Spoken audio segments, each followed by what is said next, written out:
নমস্কার বন্ধুরা, explore food with নমিতাতে আপনাদের সকলকে স্বাগত। আজকে আমাদের রেসিপি ঘুগনি। রবিবারের ছুটির দিনে সকালের জলখাবার আমাদের সকলের প্রিয় ঘুগনি।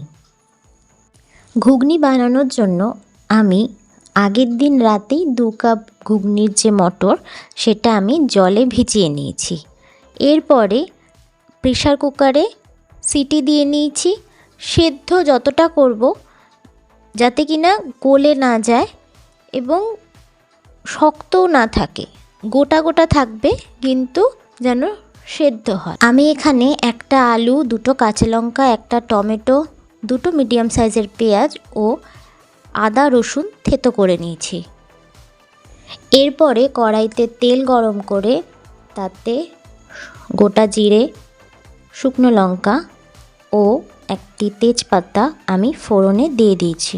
ফোড়ন হালকা ভাজা হয়ে গেলে এর মধ্যে ছোটো ছোটো টুকরো করে রাখা পেঁয়াজের টুকরোগুলো আমি দিয়ে পেঁয়াজগুলোকে ভেজে নেব। পেঁয়াজগুলো হালকা ব্রাউন হয়ে গেলে এর মধ্যে ডুমো ডুমো করে কেটে রাখা আলু ও টমেটোর টুকরোগুলো আমি অ্যাড করে ভালোভাবে নাড়াচাড়া করে এগুলোকেও আমরা ভেজে নেব।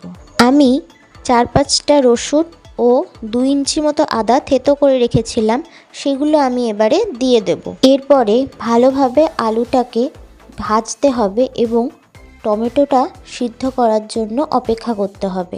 অন্যদিকে আমি একটি পাত্রে উষ্ণ গরম জলের মধ্যে 3 চামচ জিরে গুঁড়ো ও 1 চামচ শুকনো লঙ্কার গুঁড়ো ভালোভাবে জলে গুলে নেব। ঝালটা আপনারা আপনাদের পছন্দ অনুযায়ী বা স্বাদ অনুযায়ী নেবেন। আমি অল্প ঝালের জন্য আমি এখানে 1 চামচ শুকনো লঙ্কার গুঁড়ো নিয়েছি।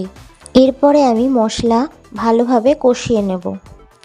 মশলা কষানোর সময় কাঁচা লঙ্কা, আদা বাটা, পরিমাণ মতন হলুদ, নুন ও সামান্য চিনি দিয়ে মশলাটাকে ভালোভাবে কষিয়ে নেব যতক্ষণ না মশলা থেকে তেল বের হয়ে আসছে।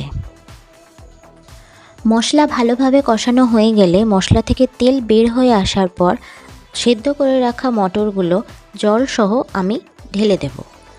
মশলা ও মটর ভালোভাবে মিশিয়ে দেওয়ার পর মটরে ফুট এলে আমরা ধনেপাতা উপর দিয়ে ছড়িয়ে ভালোভাবে মিশিয়ে নেব এবং ভালোভাবে ফুটতে দেব যতক্ষণ না আলু সেদ্ধ হয়। আলু সেদ্ধ হওয়া পর্যন্ত আমরা ঝোল ফোটাবো। ভালোভাবে ফুট হয়ে গেলে, আলু সেদ্ধ হয়ে গেলেই রেডি ঘুগনি। রোববারের সকালে লুচি, রুটি বা পরোটার সাথে সার্ভ করতে পারেন।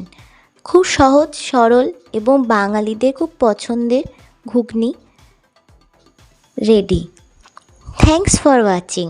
আমার সাথে থাকার জন্য আপনাদের ধন্যবাদ।